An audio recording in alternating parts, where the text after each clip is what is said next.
Handshake করি আগে। ময়না handshake খাওয়া গুডুবে আমার কিং কালুটা নেন। আপনার কেক অনেক পছন্দ আমি জানি, নেন। আগে কেকটা খাইছেন, বেশি আগে বিস্কিটটা খাইবেন, বিস্কিটটা বেশি পছন্দ আপনার। ফালায়েন না।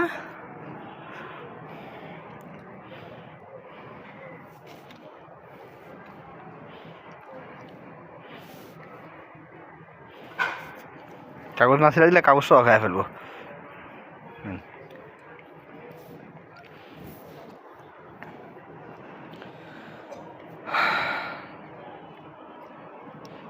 খান, খাওয়ার পর দরজা লাগাবো, দরজা খুলছিলাম, মিষ্টির আশা কথা ছিল উপরে, তাই আপনার ঘরে বন্দি করছি, দরজা খুলছি, সব খুলছি।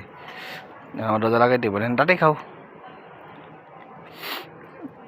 শরীরে এনার্জি শেষ। আস্তে আস্তে, আরে এনার্জিটা আপনার আছে নাও।